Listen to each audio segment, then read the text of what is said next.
Okay. So I think I would probably ask you to give me a little bit of your, the experiences and journey that you had, and your wealth of, insight into some extraordinary experiences, as it relates to yoga and other deeper experiences of, Siddhi, right? So if you can just give me a little idea about, how you started, where you moved, and where you are right now. Okay. So, I had an experience when I was a little boy in the forest, and it was on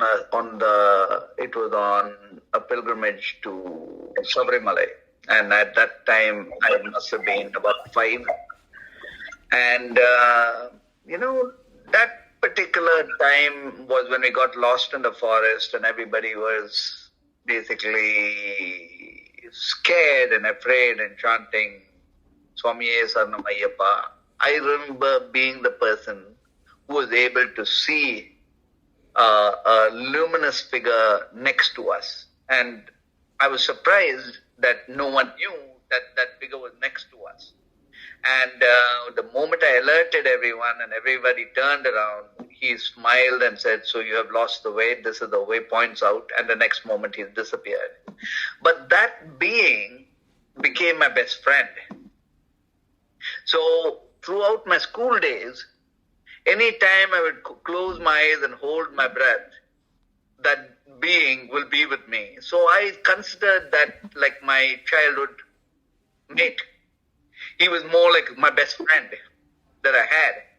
But I was not spiritual in any sense as I grew up.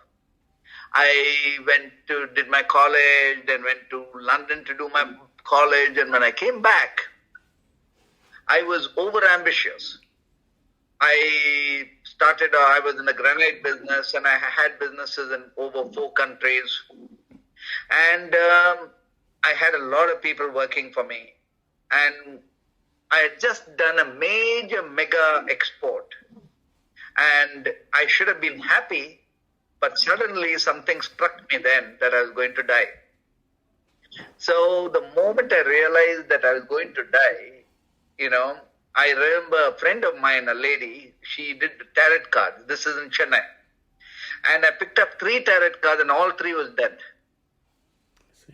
Then I'm walking down the street and this Kili Josir, the parrot guy. That guy calls me and he tells me there's death waiting for you. Wow. Now normally a guy like that will only give you good news. Yeah. But here he's telling me this. Then I went to see a saint who was supposedly able to levitate.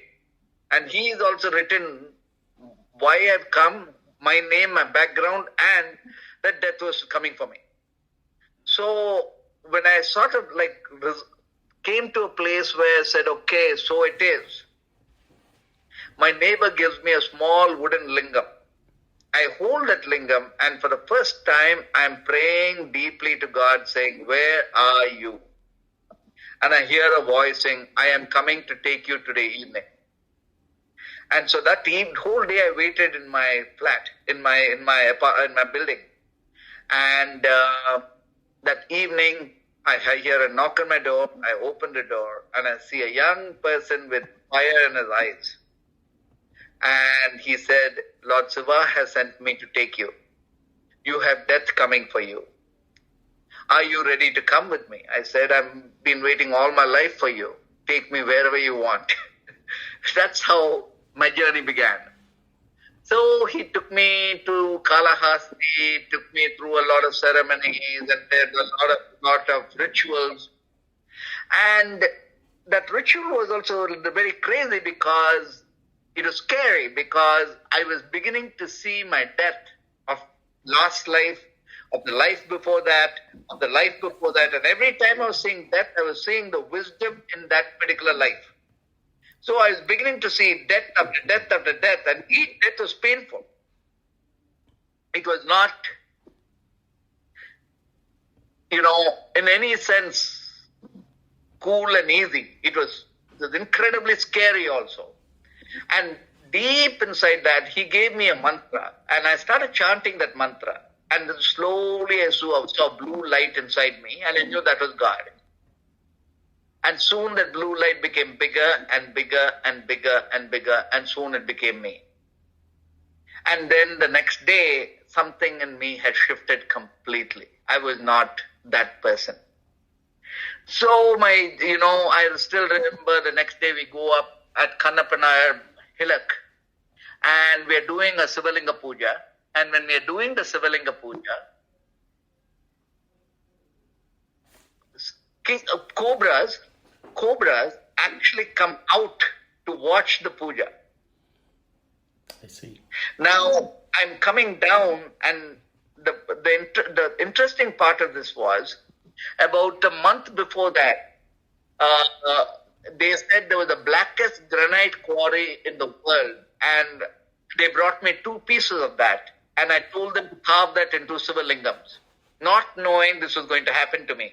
So I had these 2 Sivalingams, and these 2 Sivalingams were charged at that puja. And so after the puja is over, I'm holding my Sivalingam and walking down, and suddenly I realized I was not feeling the heat under my foot. My body had gone beyond the heat and cold. Suddenly I realized I was so happy. There was no words to express that happiness. And that's when I realized I was a spirit in this body. Now, exactly 10 days later, I got married to my second wife. And she was basically from Italy. And that night, she starts screaming, "This is not you, this is someone else, this is someone else." But then my journey as a yogi began, because the moment after this was over, I couldn't drink anymore. I never used to get drunk, but I used to like drinking, but I couldn't drink anymore. Yeah. I couldn't eat meat anymore. I couldn't smoke anymore. Something had shifted in me completely, and now early in the morning, I'm picking up and I starting to do my puja. So now the puja went on and on and on and on and on and on and on and on. And then meanwhile, my ex-wife, she was getting more grounded in human reality, and I was going more to the caves. So in this process, 9 years went past. And in the 9 years, sometimes she would go to Bangalore saying, "Have fun." And she'll go for 3 days. And I'll go meditating, and I won't come out for 1 day, 2 days, 3 days. I'm inside the lingam. And the lingam becomes more and more and more and more powerful. So soon, this was the second floor, third floor. Okay. Now, soon, all old crows used to come. There'll be an old crow dead, or an old squirrel dead, or an old rat dead, or an old sparrow dead. Some animal will come to the lingam, and it'll be dead near the lingam. And then it came to a place and point where my entire business was turned upside down. And this was when my daughter was born, my first daughter was born. My entire business turned upside down. And at that time, my father and mother said, "Take the lingam, give it off to some temple." And my own guru, my first guru, came and told me, "Give it off to a temple. I think, you have gone too far into it. You need to come back." That's when a saint lady who was meditating inside a cave in Kalyana Tirtham, all the way south, she came to me in my meditation saying, "Bring the lingam for me." So I took a car from Chennai and drove all the way down towards Tirunelveli side, all the way down south. And when I reached the cave with the lingam, she asked me, "Where is the lingam from?" And I said, "Sri Kalahasti." She starts crying. She tells me that the day she came in my meditation, that's the same time Lord Shiva appeared before her and told her, "Your end is coming nearby." She had already been in the cave for something like 30 years. So Lord Shiva told her, "Your end is coming to you. You need a lingam to get into samadhi." And that lingam needs to come from Kalahasti. So she asked Lord Shiva saying, at my age, how can I go to Kalahasti and find the lingam? So Lord Shiva said, I will bring it to you. So when I brought her the lingam, that was her confirmation. But when she told me she's going to give me a lingam, she told me to bring the lingam, she said, I will give you the Akasha lingam. Now, I did not know anything about the Akasha lingam or anything else. It just felt so genuine and true that I brought the lingam to her. So I do all my puja, and then I come down a little bit heavy-hearted because of letting go of my lingam there. I was coming out a little bit heavy-hearted when my third guru, Annai Siddha Rajasamy, was there. And he comes from the Siddha lineage, and he basically made me sit near him, and he does a fire puja and opens the door of all the Siddhas. And just when I said, finally I've connected to my Siddha family, he touches me in my heart and touches me on my chest and says, now you have the Akasha lingam with you. So in a moment, all this connected, and so that was my third guru, okay, who came into my life. And from then on, Sadhu Krishnaveni Amma, the lady saint, she used to have a cave inside her cave, and that cave she gave it to me. So I would go to her, spend my time inside the cave with her, and she would teach me how to do the Sivalinga puja, because every time I go there, I would do my puja for the lingam, and she'll be the guy guiding me. Okay, so this was one part of the story that went on, and one by one, I connected to all my many gurus, and I have a total of 8 gurus. Oh, I see. Okay, now in this process was so many amazing, crazy stories that I've had with each of my gurus. Like, there was one of my gurus who was up at the mountain, who had not eaten for something like he fasted for a total of 18 years. He drank only 1 cup of milk a day. He never moved. So I used to go see him every once a month. For 2 years, 3 years, he never called me inside. And those days, my entire business had toppled on his head. So at that time, I was having all the possible pressure in my life because my whole business toppled. So at that time, I went and bought him camphor. I bought him about 15 kilos of camphor and fruits. When I reached his cave, he said, whoever brought the camphor, tell him to take it back. I was heartbroken.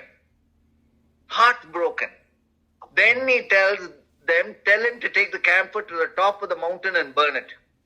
So the 15 kilos of camphor, slowly I burnt it. It took me about 2-3 hours to finish burning it. Just after I finished burning it, the rock underneath cracked. And that's when somebody said, hey, Guru Ayya is calling you. I go there. He says, now tell him to take his fruits and distribute it.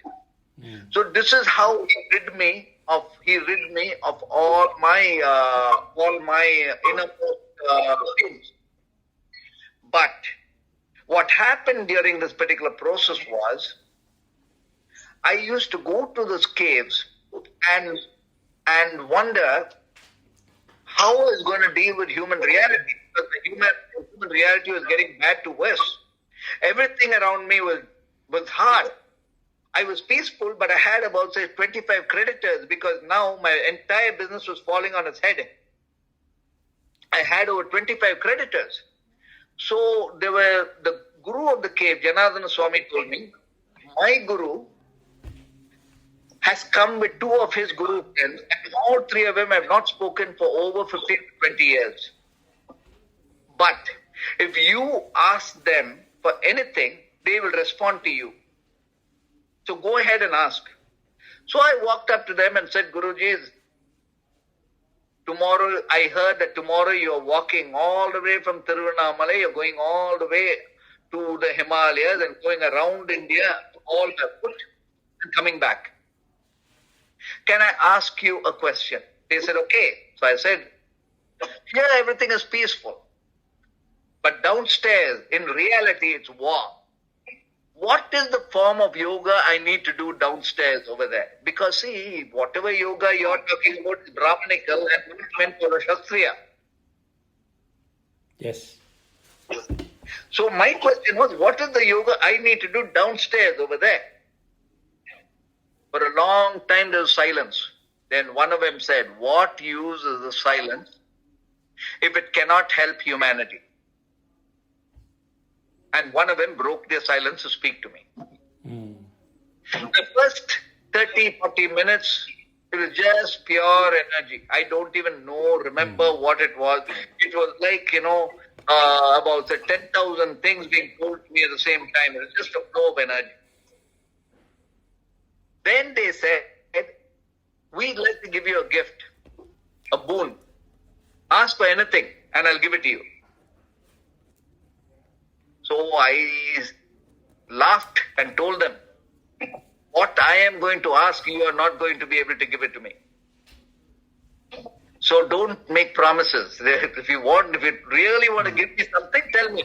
Right. You are not going to give me what I am going to ask you for. They said, no. We will be walking by foot. We can make you the Prime Minister of the country if you want. We can do anything for you. You want to be the richest person on planet Earth, we'll make that happen for you. Ask for anything, we'll make that happen for you. But you need to just ask. So I said, okay, give me the wisdom behind all your years of silence. Interesting. They said, no, that's not what we can give. I said, that's the only thing that is real. Yes. Nothing else is real. So, then they said, we know now why we broke our silence. And then they said, we have a gift for you beyond all this. And they said, Saivam Vetri. Saivam Vetri is what Rajaraja Chola and all the Pandyas had as a motto. Saivam means consciousness. Vetri is victory. Consciousness, be successful. Be victorious. Almost instantly it woke up a dream in me, and when I was a small boy, I used to imagine saving the life of all the old cows. I used to imagine having lots of land, and I used to imagine growing lots of food and feeding millions. So this is one of my plans that is coming true. The other plan is declaration of consciousness. Right. Okay, I'll come to that. So anyway, this is one part. Meanwhile, getting back into the Ayya story, now I was getting really angry with Ayya, saying, Ayya, I've been up so many times up the mountain, you never called me up even once to initiate me. In my mind, I used to meditate. One day I was in Bangalore, and through Mahasivratri, 14 days, I fast. So on the 11th day or 11th day, Ayya comes and says, come, pack your bags and come. So I questioned that. I said, listen, how do I know my mind is not playing tricks with me? He said, ask me a question. So I said, why do you sit in Malasana? Everybody sits in Padmasana. Yeah. But why do you sit in Malasana? Because all the Tibetan tantrics sit in Malasana. So why do you sit in that posture? So he explained to me, he said, when you wake up, you will consider your body a shirt. I want to get rid of it and walk away. The easiest way to do it is sit down and meditate. Sit down in Padmasana, you can leave your body and go. That means go into Samadhi. But if you sit in Malasana, you can't. Second, you can raise your energy effortlessly above your navel.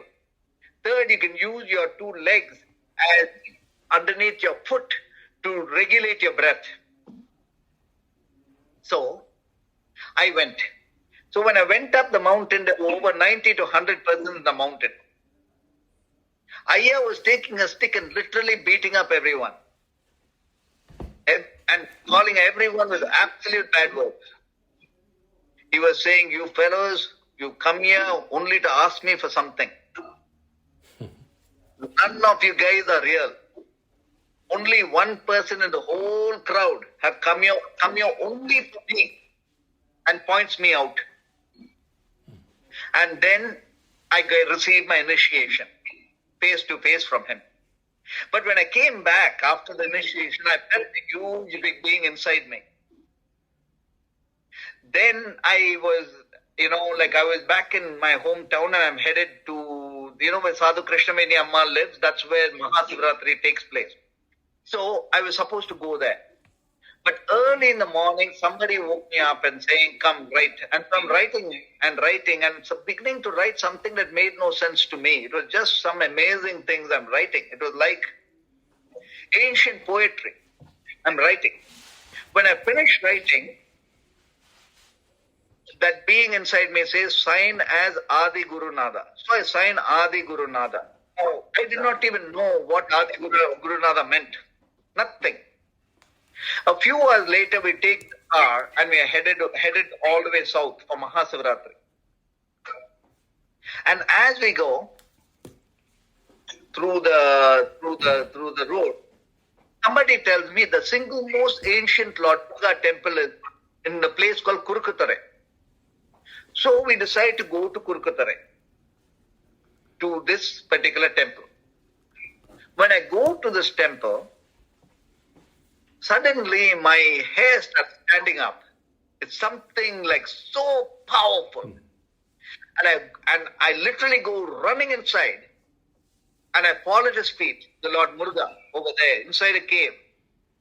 And I hear his voice, I am Adi Guru Nada. And that's when I realized the connection. And then he said, you are Nandi, and gave me the name Nandi. Right. So I asked, who is this Nandi all about? He said, there was a sage called Tirumulanadar. And there was a sage called Patanjali, and all these gurus. They all had a guru, and that guru's name was Nandi. You are Nandi. So that's how I got my name Nandi. Now, ever since then, one by one, I've been having, I had each of my gurus that came into my life came in the form of miracles. And this is how my journey has been. So now, having said all this, my life purpose is to reach consciousness to humanity. There are 3 dimensions. The first dimension is, like I landed here September 11th, 10 days before September 11th. And so when September 11th happened, to me my question was, what is the solution against terrorism? How can we resolve this? Because this is not a problem now. This has been a problem for the last 1,000 years for whole of planet Earth. Right. So, declaration of consciousness as an idea is where if we set standards of belief systems across the globe for all nations to follow, all religions have to comply to that. All religions have to upgrade. And we can definitely be the solution towards the demographic changes. This is one part of it. Then the second is World Yogi Day, Mahasivaratri. See, for a Hindu, more important than Christmas for Christians is Mahasivaratri for Hindus. Because this is the time when genuinely everything works in our favor to enlighten ourselves. When you say enlightenment, it means expanding your consciousness. When your consciousness is expanded, you are now a divine entity in the human body. In other words, now you will be able to utilize your entire potential, human potential, in all the forms you are able to utilize. In other words, it will enable you to complete your life destiny, your highest purpose. You are able to be happy. The word happiness means if you are mighty inspired, now you're truly happy. So, this is Mahasivaratri that comes once a year, World Yogi Day. So these are the 2 major things I am doing. While on the other side, this sanctuary for old age animals. I got it started about, say, 5 years ago. But now I'm trying to work it as a community, a global community. Okay. So all of this is now coming into actual reality as to what I'm doing. So now is also the time when I realize it's time also to share this information, share the teaching. And that is in the form of my teaching called Mastery of Consciousness. I see. So if we are looking at what does humanity need, the solution really is an upliftment of consciousness, and that's all. Think from a higher place, the world will be a better place. That's it. And if this could happen to anyone and everyone, why not? So this is the entirety of what Sure. my story is. Thank you so much. Very deep. I'm sure that the word does not express everything, but I can only feel the deep experiences that you have gone through.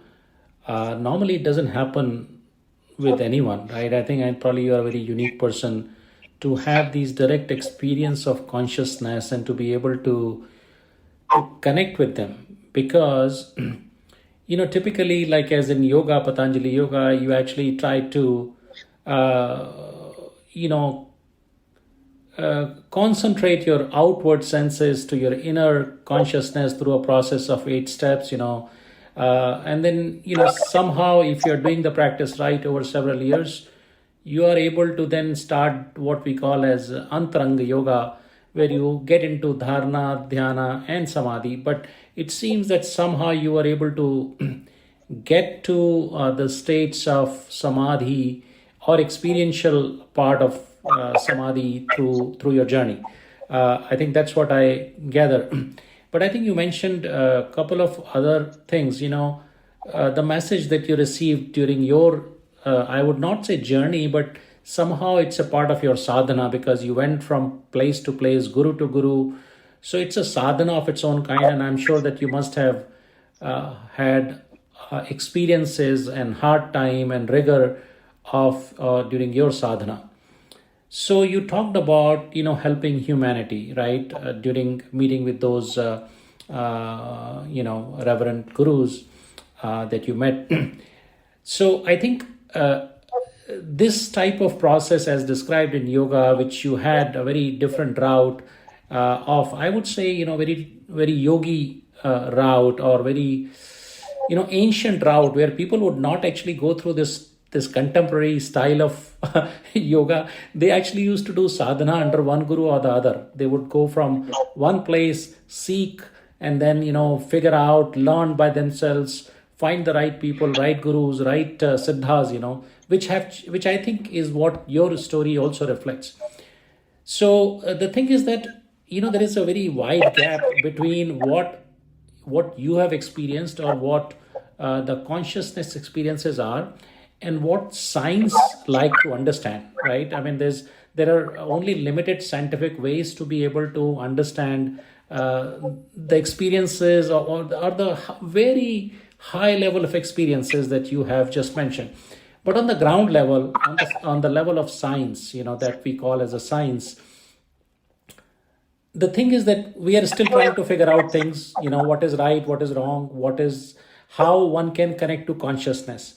And everyone narrow downs to the same process of going through some kind of a holistic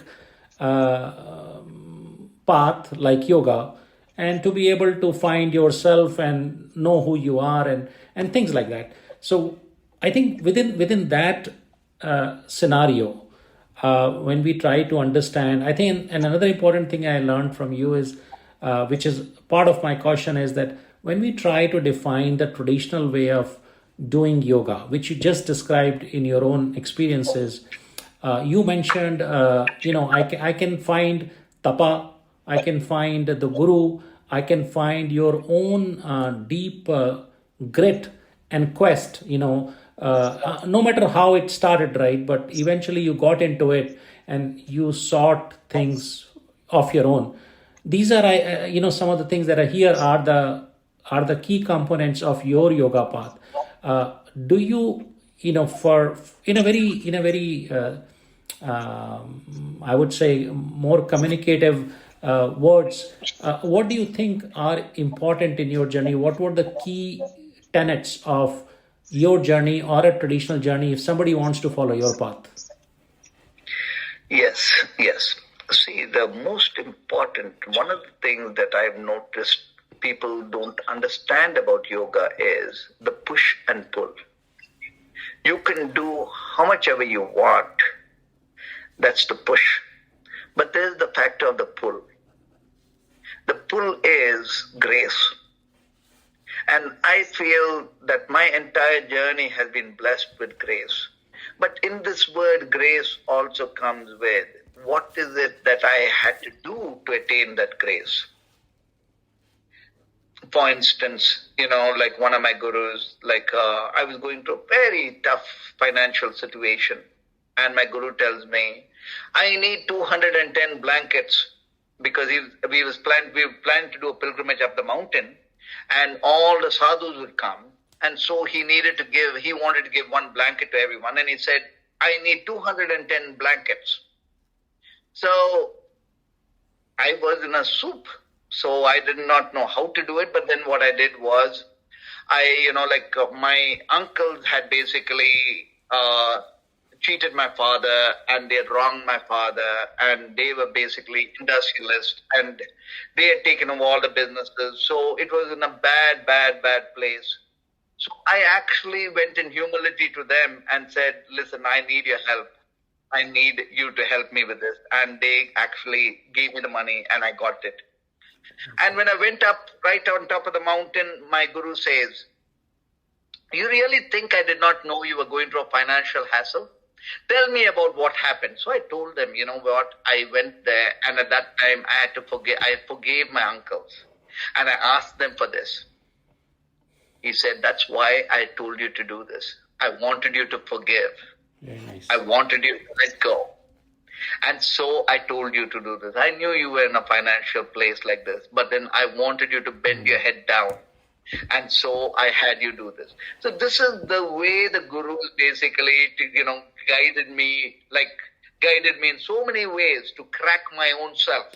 Absolutely. And break myself.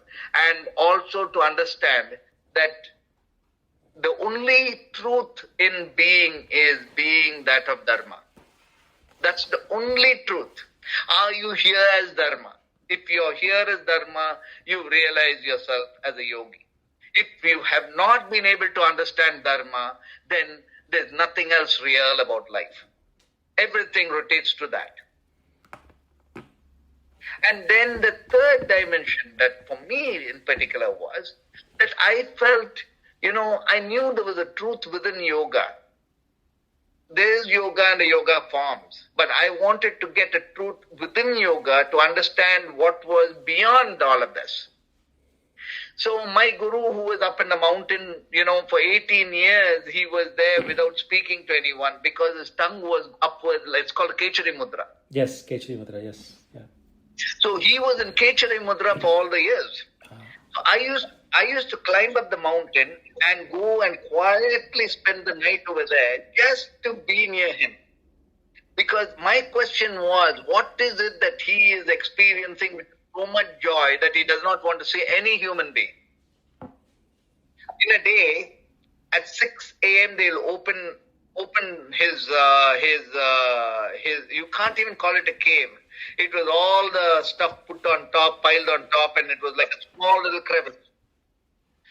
And at 8 o'clock they'll close it. And the rest of the time nobody could go inside. Nobody should disturb it. So I was outside and my question was, what is he doing inside that was so super exciting? So I would meditate, of course, without him knowing I was there. And at 3 o'clock in the morning, he is singing. And it literally felt like the whole of the heavens coming down to earth. But what I understood from here was the ecstasy. And that is the truth of your inner journey. If you have that joy, you will set any discipline to have more of that. And that is what makes you a yogi.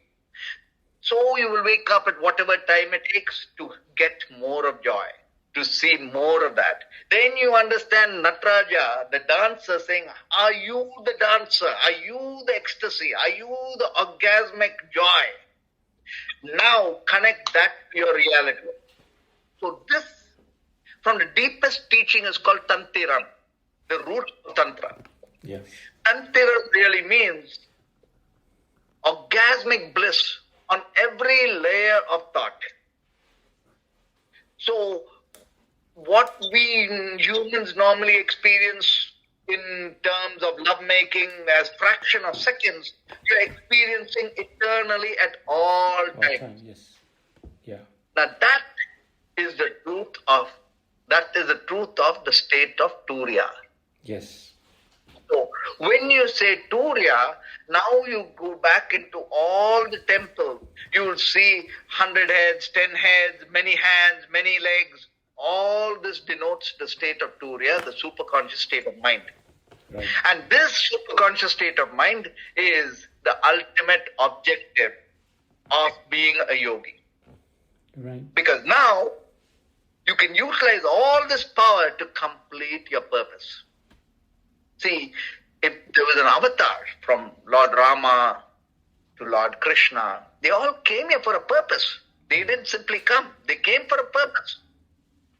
That purpose is in everyone. So if you can awaken, now you are the avatar who has come to complete your highest purpose that turns out to be humanity's purpose. Right. And when you are now in this vibratory state, all your siddhis wake up. Now every one of us have our own special siddhi. If you ask me what is happiness, I would say when you are flowing in inspiration, that's happiness.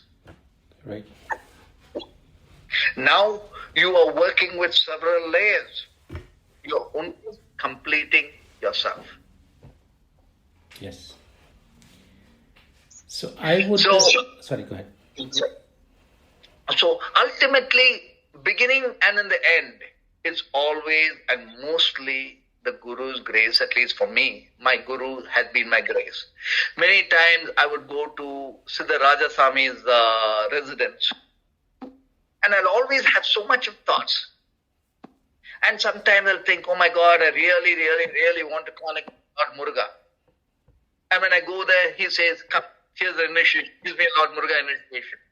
Now, this is the way my gurus have fed me all along. They knew exactly what I wanted, and they'll give me exactly what I wanted at that point in time. Every single guru of mine, every single place, every single time. Yes. And for me, I was lucky to have the 8 gurus who came from different dimensions. Yes. Like recently, my last guru, my 8th guru, was another amazing being. I was walking around Arunachala. Okay?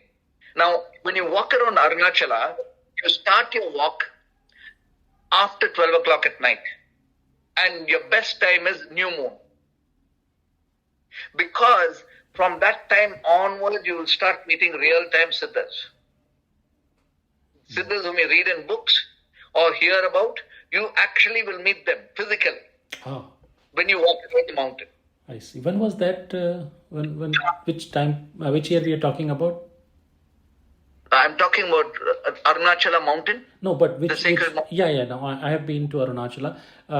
Which year are you referring to? I am talking about 3 years ago. 3 years ago. Okay. About 4 years ago. Okay. So when I was walking around 4 years ago around the mountain, I saw a Siddha come, and I went and got his blessing. In 45 minutes, he was walking in the opposite direction, anti-clockwise. In 45 minutes, he's coming from the other side. Oh, wow. 14 kilometers. So when I went to get his blessing, he said, I already blessed you. Move. But when he walked, it felt like a bus moving. So much of air moving through with him. So the next Amavasai, I went to the new moon, I went there. And there I saw him in a tea shop, and I connected with him. And he and I became friends. And he meditated on Lord Shiva because he has no human contact, none. No human place, no place, nothing.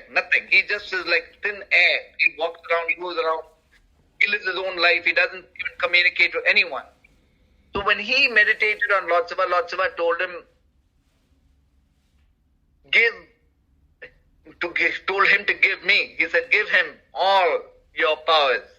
Be with him, guide him, because he is doing something for humanity. So give him all your energy and all your power. So I started doing a lot of pilgrimages with him. In fact, like the last 3 months I was in India, I did 2 pilgrimages with him, and then he guided me to several temples. All the temples that you see in my YouTube channel is his guidance, and those are all mind-blowing temples. Anyway, the thing is,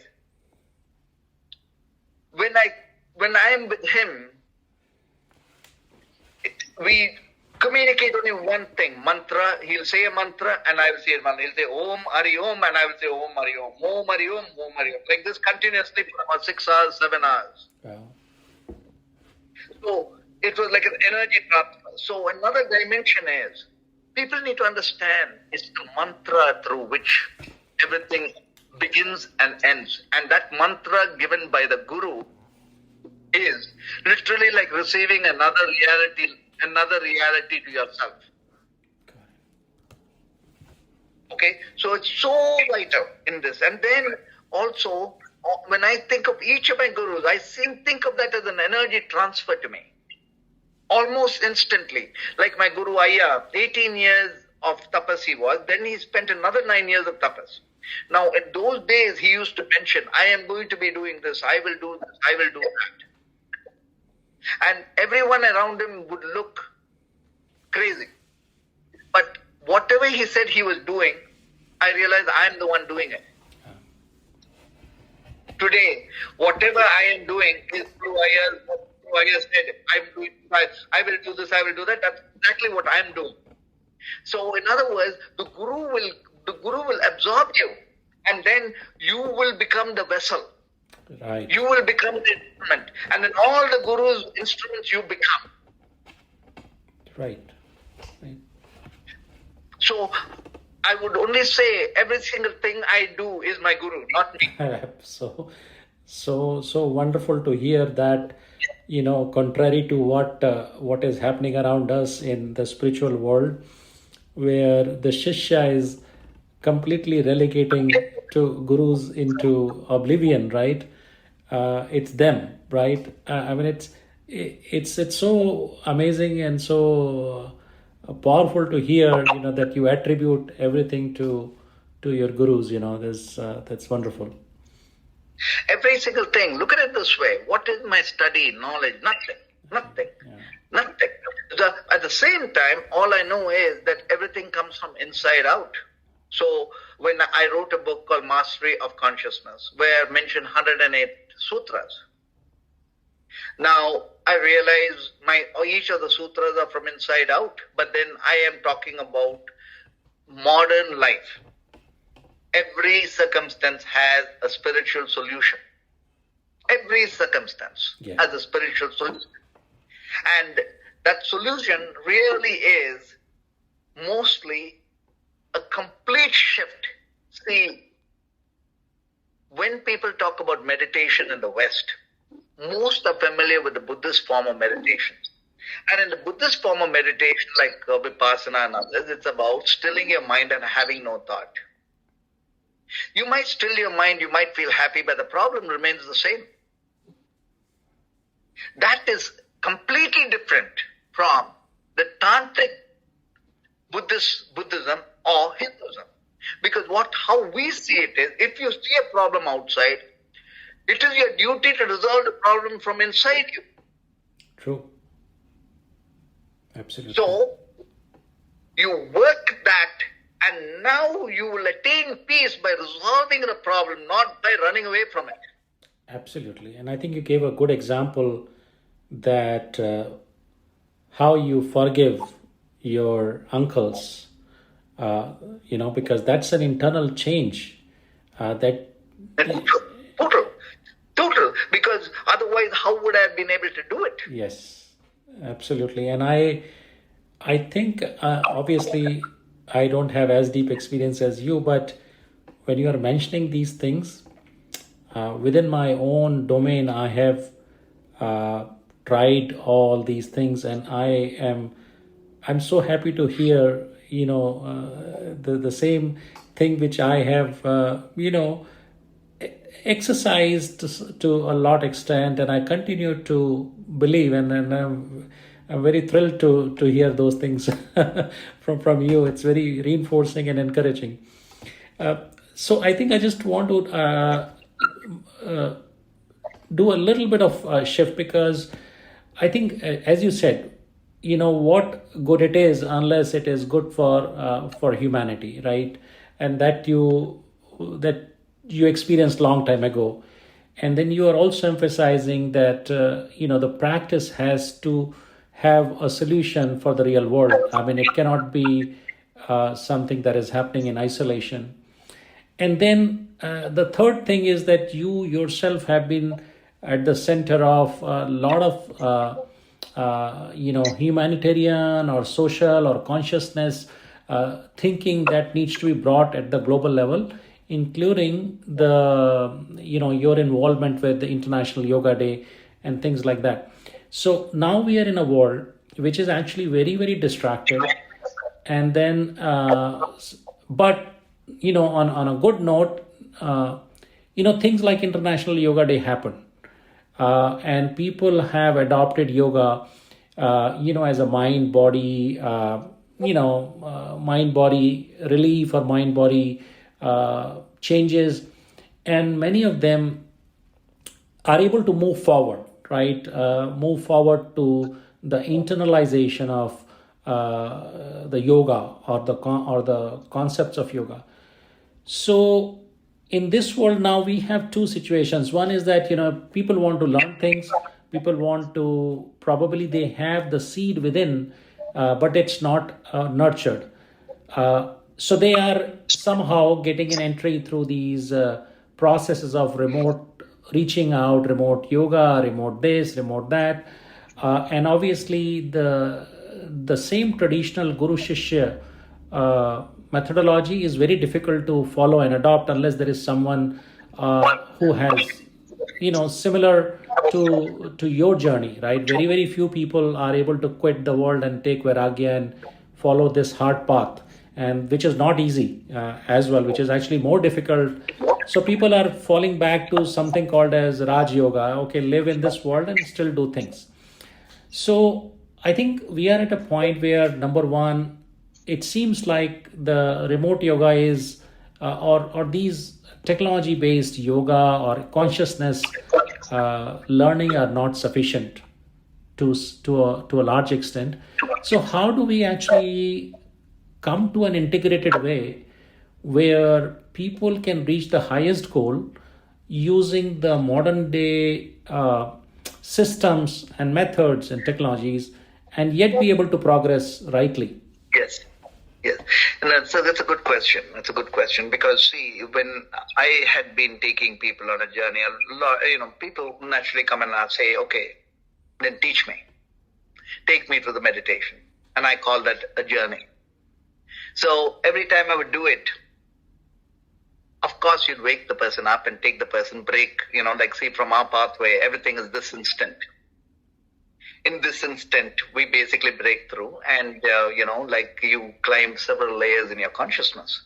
But this was taking away a lot of my energy every single time, and then the demand started getting more and more, like 2, 3, 4, 5 people a day.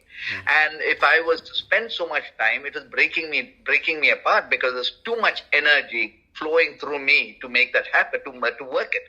So I created a 2 CD thing, like 2 CD digital, to basically start teaching people. So I realized that all it takes is there's certain principles. You light a lamp first, and when you light your lamp and think about connecting, now you are connected. Now you can go electronic, you can go digital. right? So in other words, we can work with the digital world as long as there are certain protocols involved in it.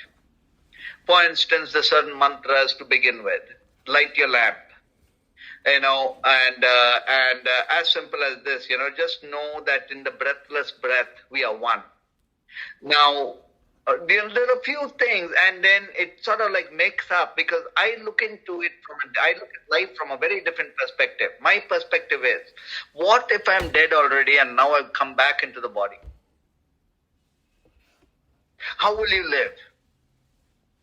So if you are the spirit having this human experience, it's the spirit that you need to connect with, not me, not the ego me, not the human me. The human me help, but it's the spirit that you are connecting with. Right. So this is how it is. So at the same time, when the person is seeking enough, if they can hold that intellectual process, then the spiritual side will naturally enter in without any hassles. Now, a lot of times in the West, they have a thing saying, oh, I am the guru is me, I am the guru. And this is the problem, because now they do any BS they want, saying, I am the guru, I am the guru. But they don't understand that there is, all of us are chunks of karma. All of us. Some little, some more. They don't understand that karma is going to start acting out in play. Right. Now, when this is a very interesting concept that very few people reckon with. When the soul sees God, or identifies or realizes it's near God, it says, I am, I am, I am. And the soul says, I want to be. The body and mind says, me too. But the body and mind has to repay the karma of all the years of evolution to get there. So suddenly now, after a person has woken up, suddenly they are finding 1,000 problems hurling at them. Because the body and mind also wants to complete itself. So when thousands of problems are hammering a person, when a person has a near-death experience, they wake up to the spiritual side. So when they wake up to the spiritual side, instead of all peaceful and nice, suddenly life is like a hurricane. And trying to be the center of the hurricane is not easy. Yeah. Here is where Guru's grace is necessary. Yes. This is something very few people even know about or understand why. And here is where I realized throughout my time in the other end as a seeker, I was hit over and over and over in the absolute crazy ways, the hardest possible ways, in the human realities. And I know it is my gurus who basically were there between me and my realities, taking me like from a stream to the river to the ocean. They were the ones who transported me all the way through. Yes. So how do we then leverage these masses using this whole gamut of technology? How do we actually, because I think in the present world, the physical interaction and physical process is not seemingly possible or adaptable. I think we are all used to a different mindset now here, and basically everything needs to be on your fingertip. So how do we bring about these changes that you have outlined, or even for uplifting the awareness or the consciousness, in this scenario? What would be a way out? See, the more I would look into it from the perspective of, there are a few guiding principles that basically is important in the journey. The first is bhakti, divine love. That without that, no progress can be made. First, there must be the divine love. And People don't understand its importance. And the moment they forget divine love, then whatever you do, it cannot, it's like when you listen to someone chanting, that person has that particular energy, but then how much of that are you going to take home? Right? It's only divine love that basically can accumulate for you. That's the first. The second is knowing the law of karma and dharma. This only a guru can teach you. The law of karma and dharma is so important. Like, one thing my guru would constantly tell me, Arne Siddha Rajkumar Swami would tell me is, you live for dharma, you are dharma, and there's no truth other than dharma. Yeah. Have you fed the hungry? You have an opportunity to do so. And many times I might not have any money with me, but somehow dharma would be my first thing. And somehow that is the only thing that will protect you. Now this dharma also means best practice in everything you do, in every possible way. Yeah. So now karma is a different act altogether, because people forget the law of karma once they have power. Now if you are healthy and you have vitality, you have power. And people don't understand that when you have that, when you have time on your hand, you are needing to basically rest. Now that's another dimension. This is a very important thing. To understand you are enjoying time as a timeless person. We all think time is mine, time is mine. No, you belong to timelessness. You are only renting time.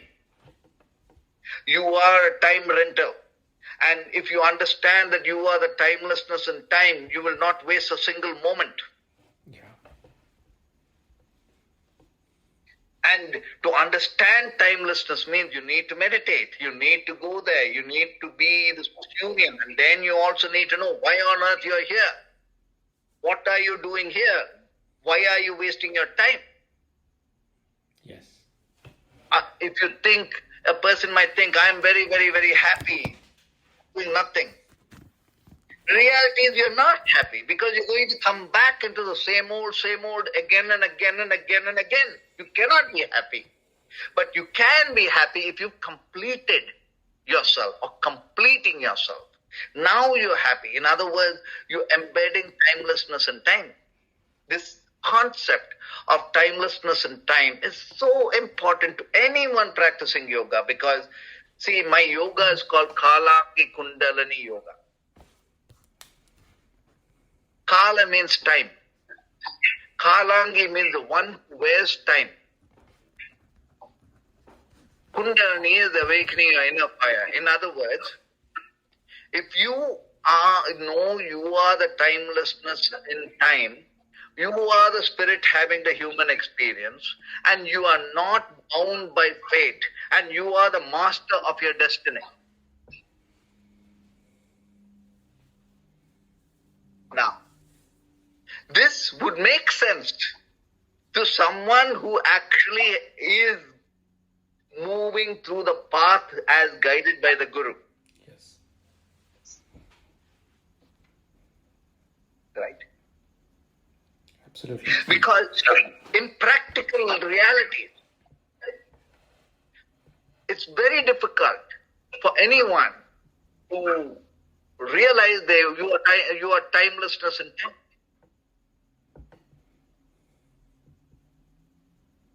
This is why it is so important to meditate. It is so important to do yoga, to understand timelessness. Right. Yeah. No, absolutely. I think some very powerful techniques and part of those processes, the bhakti, I think most of the places, I think, or I would say, in typical yoga that we are introduced to, the whole masses are introduced to, that's not even that's not even connected to these things, you know. I mean, it's such a vast misunderstanding and gap. And I don't know how I mean, you are basically one of those people who are inspired to make global changes, and I don't know how this is possible for people to understand these things. See, you've got to take it from a very different perspective. Look at it this way, okay? When Swami Vivekananda came to this country many years ago, they threw soda bottles at him, Coca-Cola bottles at him. People were nasty. The same thing happened even when Paramahamsa Yogananda came. They were nasty. They really were nasty. They were good people, but they were also nasty people. Yes. But this is all the opposition to the idea of yoga, opposition to the idea of meditation. Today, everybody wants to look like a yogi. Everybody wants to meditate. Today, everybody wants to say, I am an Indian guy. Everybody wants to say, I have an Indian name. Everybody wants to say, I have been to India. I have an Indian master. Times have changed.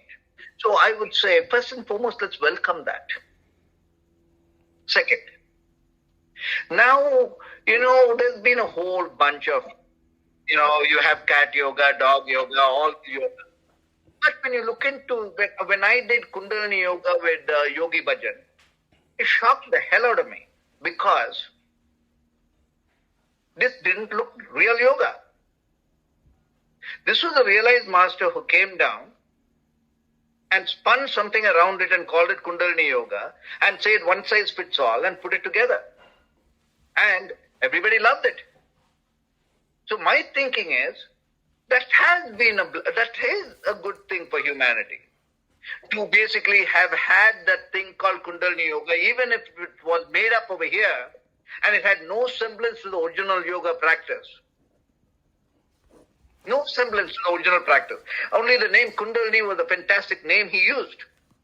But it taught people to move in the right direction. Yeah. So I would say, let's welcome all the possibilities, permutations, good, bad, ugly of yoga, because the only thing that will happen is the right direction will come, a higher vibration will come, whichever way it is. Let's not bother about that. Yeah. Let's welcome that. Welcome the inflowing blessing. See it from another perspective. Yes. Another perspective, very interesting perspective. Okay, and that is, in the first few waves of people coming out of India, were the most intelligent people, because in India there was a brain drain, because the brains were otherwise in a drain in India. So the best of the brains left India and came here. The best of the brains. And mostly they were Brahmins. Right? Mostly they were Brahmins. Now, the Gayatri mantra was never supposed to be chanted by anyone today. And those days, no one. It was only meant to be given by an initiation, and it was only meant for a Brahmin and only meant from year to year. Not even women should listen to it. It was. Wow. But the best of the brains came here, and the IT revolution started because of them, and the IT revolution condensed everything and moved communication so much that today Gayatri mantra is available in any corner you want. Yes. Today, Gayatri Mantra is as music in whichever way. You'll have at least 100 videos on Gayatri Mantra. And Gayatri Mantra is so popular all over the world. In other words, what I'm coming to say is, a revolution has taken place. Yeah. And this revolution is the information technology. So whatever is happening basically is, when light energy enters any form of darkness, darkness ceases to exist. So let's welcome the light. Let's welcome the change. Let's welcome the new. Welcome the way everybody is copying yoga. Let's welcome the way everybody is trying to say, I'm a yogi. It's time to say, wow, well, more. Let's have more of it. Yes, so that's what. Absolutely. I think if nothing else, they, as you said, that they express this whole thing, paradigm shift so enthusiastically. And at least they have the guts to ask or look for what is yoga, right? That itself is a big change, right? Exactly. Today everybody is trying to say, I am India, I'm more Indian than you. Absolutely. compared to the times of Swami Vivekananda. So whichever way it is, this is the only thing I would say. Let's welcome it. There's going to be the good, there's going to be the bad, there's going to be the ugly, but nothing can be better than a higher vibration coming here. Whichever way, as long as somebody can still their mind, as long as somebody can understand between karma and dharma, as long as they can expand their consciousness, the world is in a better place. Absolutely. Yeah. No, I think that I look in it's simple like this. If, for instance, you taste a drop of honey, you will want the honey pot. Yeah. So as long as they are able to reach humanity with a drop of honey, you know they'll come for the honey pot. And the honey pot is consciousness. That is correct. Yes, absolutely. So that's okay. It's just that you have good salesmen, bad salesmen. Right. Absolutely. Yeah.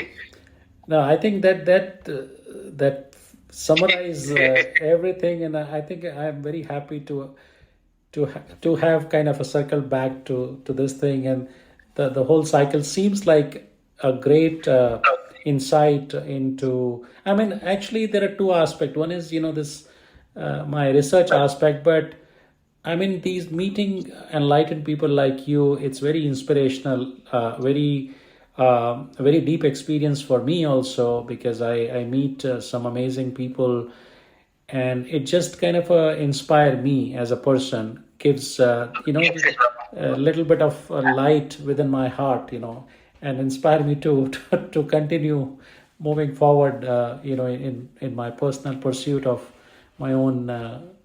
I don't know, because it's the journey. Journey is like, I cannot say this milestone, that milestone, but yes, the journey continues.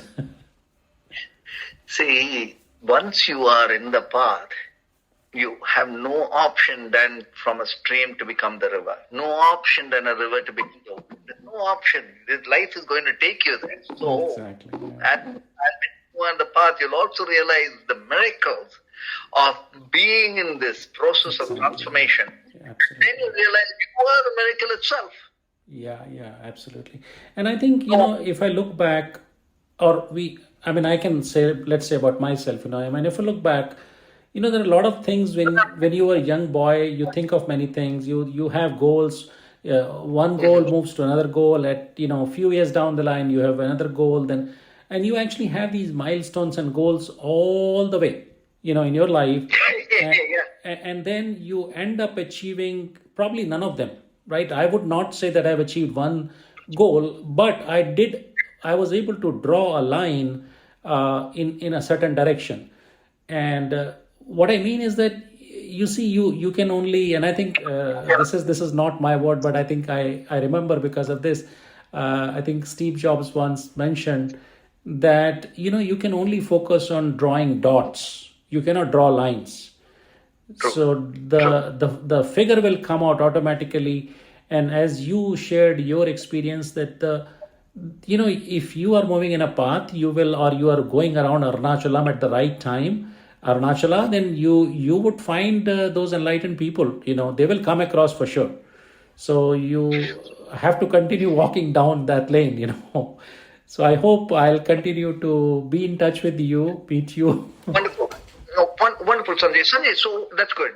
So let's end the meeting. So that's good. Now Sanjay, listen. Grateful for the moments we shared together.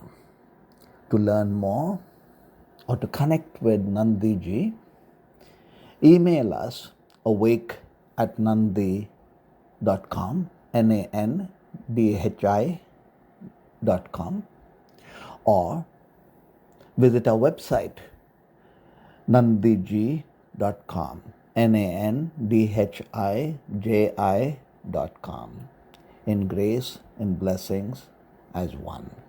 Om Namah Shivaya.